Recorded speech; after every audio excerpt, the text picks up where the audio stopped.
All right, what's up, YouTube?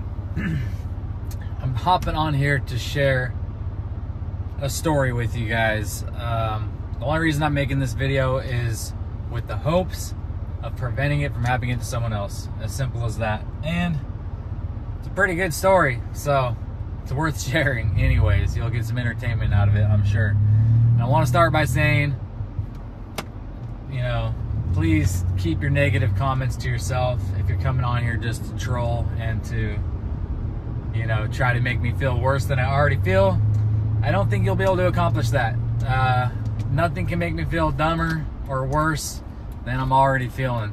So, with that being said, Facebook Marketplace is just a cesspool for dirtbag scammers. I think we all know that. I know that. I'm very well aware of that. And I went into this process of trying to sell my truck on Facebook Marketplace knowing that, being very well aware of that.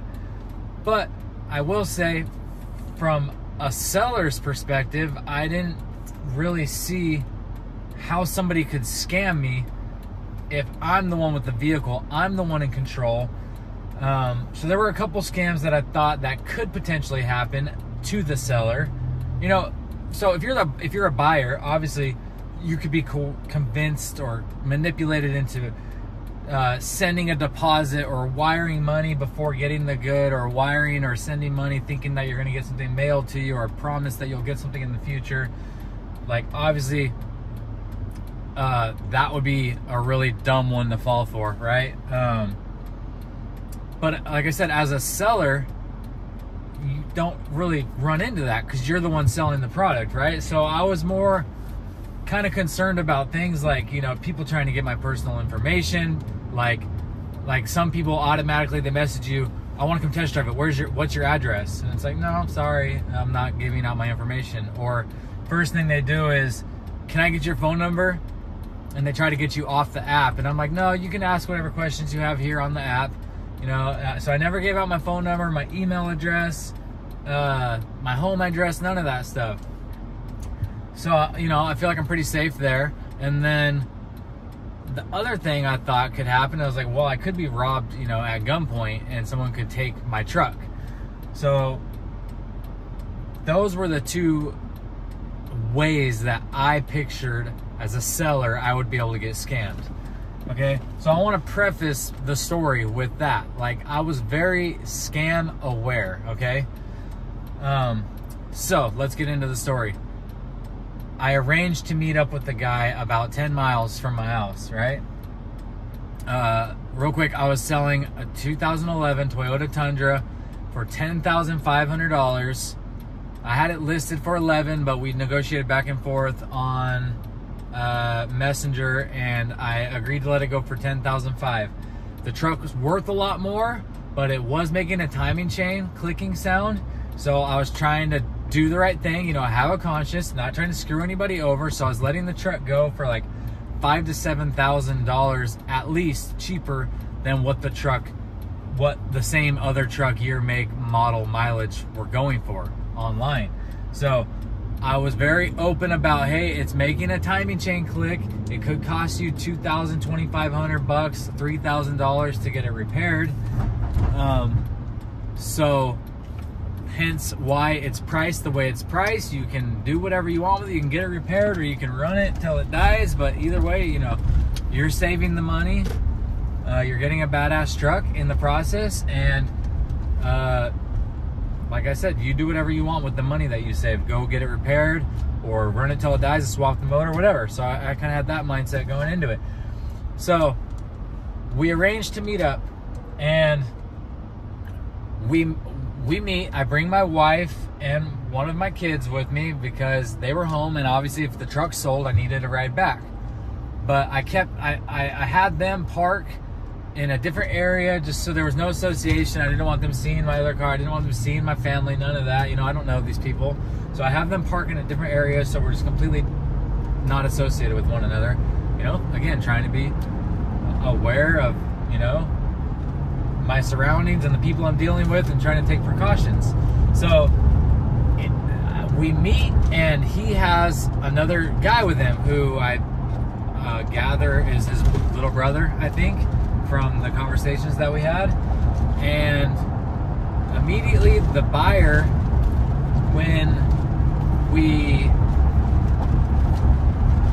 meet, he gets out of his van, he walks up, and he's like, yeah, it's two Middle Eastern guys. I'm not sure if they're like,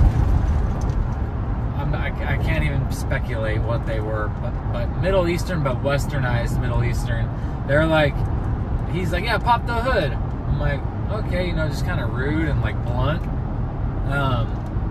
which I kind of expect from the look of them.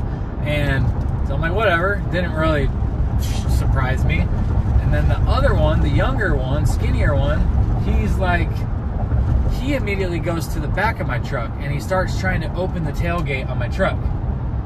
And, you know, he's kind of skinny and weak looking, but he's acting like he can't open the tailgate on the truck. And I'm like, bro, there's nothing wrong with the tailgate. Just lift, you know, open it. Use some, you know, put some elbow grease into it. Open the truck. Open the tailgate. And he's like, no, I can't do it. Well, what's wrong with the tailgate? And I'm like, so I show him, open it. Easy. Just lift up on it.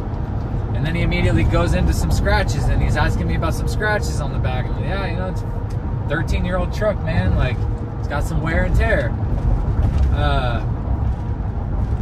And then he starts asking about the tires, which the tires on the rear of the truck are in perfect condition. Plenty of tread left on them. They got the General Grabber all-terrain, super cool tires on black XD Series rims. Good-looking setup. But he's questioning, oh, what's the age of the tires? How many miles on them? Blah, blah, blah, blah. I'm like, 2.5 years, I think. And they have like 40, 50,000 miles on them, but they're still in great shape, great tread, no problem, blah, blah, blah. In hindsight, after piecing this all together, after the fact, he was intentionally distracting me and keeping me at the rear of the truck so that his brother, or whatever the relationship is, so that the other guy could tamper with my engine to my truck. And we can get into that later, but I'll just briefly, just so everything makes sense, what I believe, what I know he ended up doing to my truck is somehow he had a bottle of oil in one pocket and he had a bottle of water in the other pocket. He dumped water in my engine oil and he dumped oil in my expansion reservoir for my radiator. So my overflow for my radiator, the little plastic overflow right next to the radiator. By the time me and his younger brother make it around to the front of the truck, he's already slamming the hood and he's like, all right, man, let's go for a test drive. Everything looks good. Let's go. He hands his brother the fanny pack, which supposedly had the $10,500 cash in it. He says, here, you hold the cash. You wait here, little brother. We're going to go for a test drive. We'll be back. So I jump in the passenger seat. He jumps in the driver's seat. I hand him the keys. He starts it up, pulls out of the gas station. He goes 3 street lights down, flips a U-turn, and drives right back. So now, again, in hindsight, that's very odd. We were right next to the 15 freeway. Why wouldn't you want to take it out on the freeway and open it up a little bit? Why wouldn't you want to, you know, feel some things like the alignment, the brakes, the power, what have you, you know? Just a little bit more driving other than just a straight line through 3 stoplights and then turn around. Hindsight is he knew he had just poured water in my engine oil and didn't want to destroy the motor. So he knew he needed to keep it short. So he's, of course, oh man, you know, the truck has good power, nice truck, blah, blah, blah, I like it. Basically alluding to me that he's going to buy it, all is good, cool, and then pulls back into the gas station. Upon pulling back in the gas station, I realized that my wife had texted me asking if we had left for a test drive. And I'm distracted for a split second. He hops out and he already has the hood open again, and he's up to the front of the truck before I can even reply to my wife and get out. So I have this 5-second text message to my wife. I get out, and I come around the front of the truck, and the whole driver's side of the engine bay is just completely up in flames, on fire. And I'm like, and he's like, oh my God, it's on fire, and screams to his brother to hand him a water bottle. And then magically his brother comes, freaking makes a water bottle appear. Just a little drinking size water, just, you know, a single use water bottle. What, 8 or 12 ounces water and whatever, nothing, like 0 water. He pops the lid off, throws the water on the fire, and just instantly puts it out. And I was like, holy, whoa, dude, what just happened? I can't, like, how did you just put the, like, my heart's pounding, adrenaline's going. I'm in complete disbelief that he was just like, he just put out this whole engine fire, right?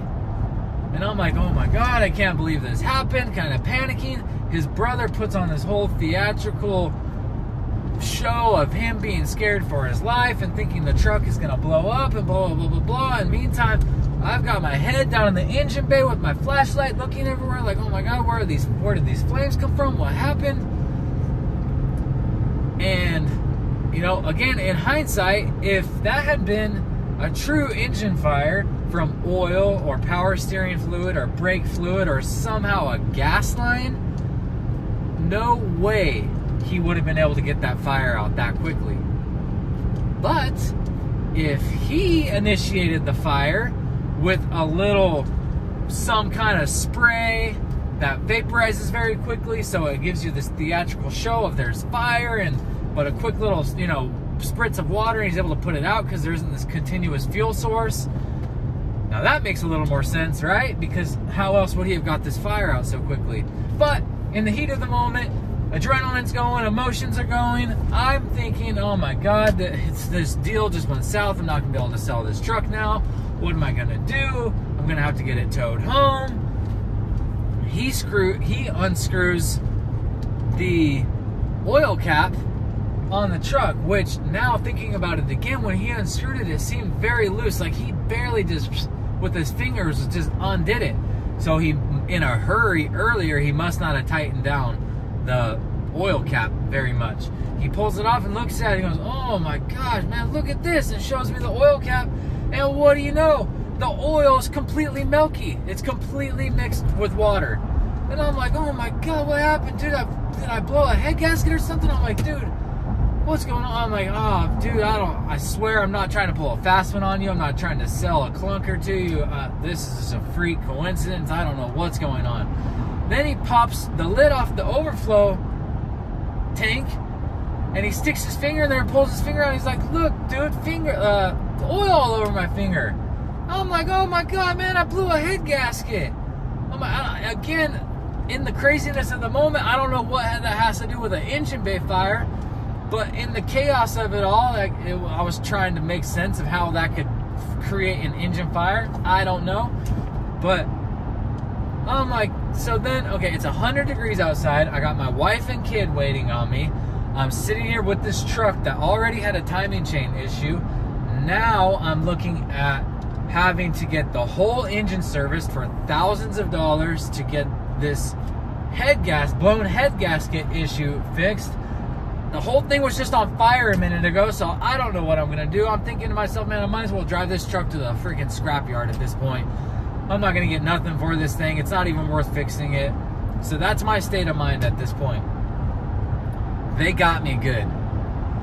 So then he goes, and he already planted the seed during the test drive too. He said that he had a wrecked Tundra at the house with a good motor, and his dad is a mechanic for 35 years and blah blah blah, no problem with the timing chain. He just runs the truck till it breaks, and then he has perfectly good motor at home.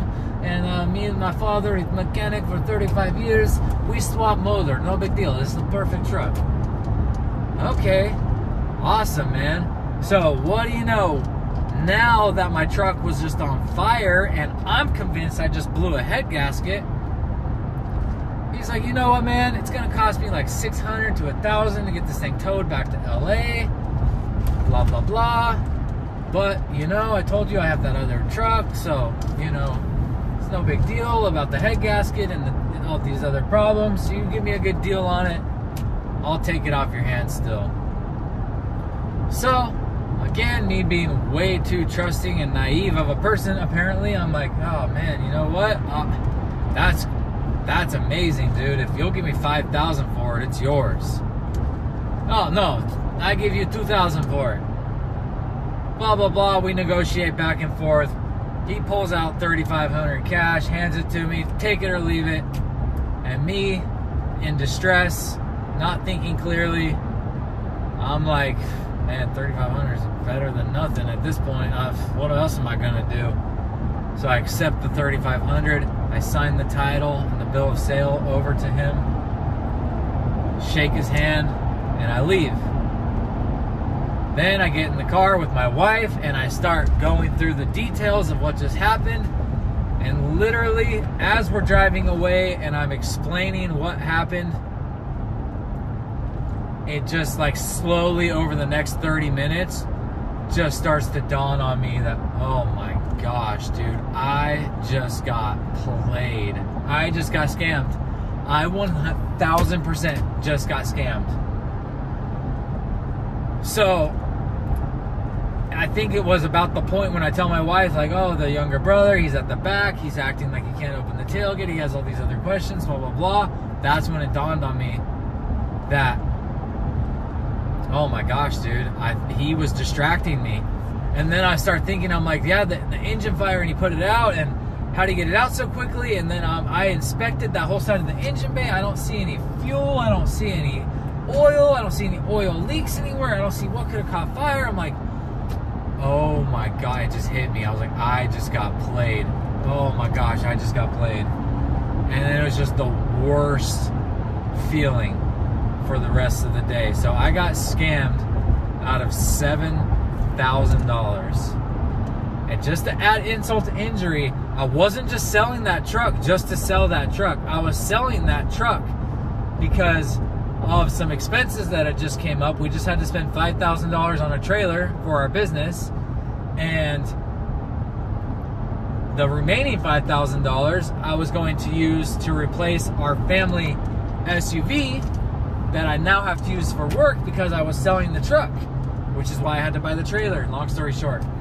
So now I don't have the money to put down on a new family SUV, and I don't have the money to replace that I just spent on this trailer for my work. So I got completely screwed, and I'm not gonna lie, it tore me up yesterday. I thought, you know, I called the cops, and this is when it really hit home that I got scammed. I called the sheriffs, I started explaining to them what happened, and literally like 10-20 seconds into my story, she basically finishes my sentences and goes, oh, yep, they tampered with the motor, staged a huge problem, and got you haggled way down on the price, and basically took your truck for next to nothing. I'm like, yep, that's exactly what happened. She's like, yep, you got scammed. That's been going around, blah, blah, blah. She's like, unfortunately, since you signed it over to him, not really much we can do about it, but you better bet your butt that I'm still filing a police report, filing something through the insurance, and this ain't the end of it for me. I was coerced and manipulated into signing over that bill of sale and title, and that should completely null and void the whole transaction. So I have the sheriffs getting the surveillance footage from the gas station for me so I could do whatever it is I need to do to pursue this further. But the whole point of this story in this video is just, man, you better have someone with you. Just in case there's two people, you got to have somebody who keeps an eye on both people the whole time.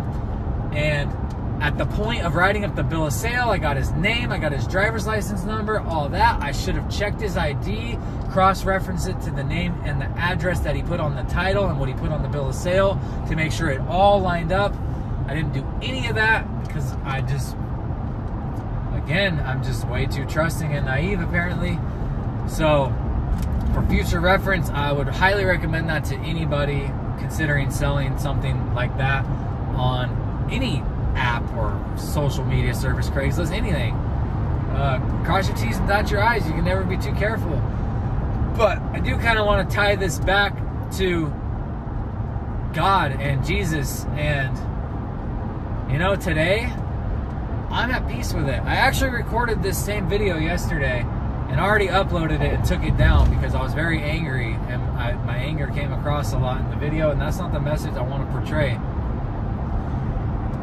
I want to, first of all, pray for those guys. One of them had a full sleeve on his right arm that was all doves and crosses and Jesus, and so he had a whole biblical sleeve on his arm. So I pray for that guy, man. They're on the wrong path and they're screwing over good people, and I pray that they get their life together and they figure it out.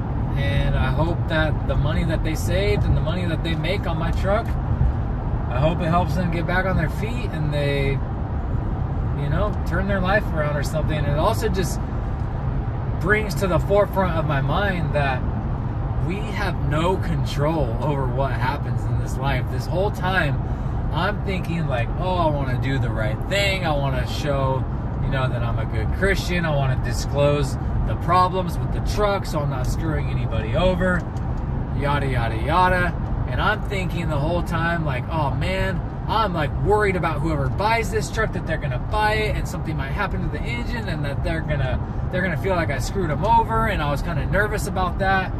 And this whole time, God's just like laughing at me like, don't even worry about any of that, bro, because it ain't a good person who's going to be getting your truck. Your truck's going to be basically taken from you. It's going to be stolen from you. So don't you worry about who it is that gets this truck and what they go through when they get this truck, you know? So, hope that makes sense. It makes sense in my head, but saying it out loud, maybe it doesn't make that much sense. But anyways, give all my anxiety and worry about it over to God. Clearly, we try to control things and we can't. So I'm just gonna put faith in God that He's got something else in store for us, and it is what it is. I'm sure it'll work out. I still got a car, still got a family, still got my health. I'm safe. I didn't get robbed at gunpoint. I didn't have to shoot anybody. Didn't have to fight anybody. Didn't have to go to jail. All is good. Got work today, made a bunch of money today, got food, got a house. Who cares, right? It's just a truck. It's just money. Money comes and goes. Whatever. Thought about texting the dude, threatening him, threatening his well-being and his life, and threatening to find him and hunt him down and screw him over. And what good would that do? None. So I'm not doing that. So just living with it, eating it, is what it is. God bless you guys. I hope I saved one of y'all's butts. And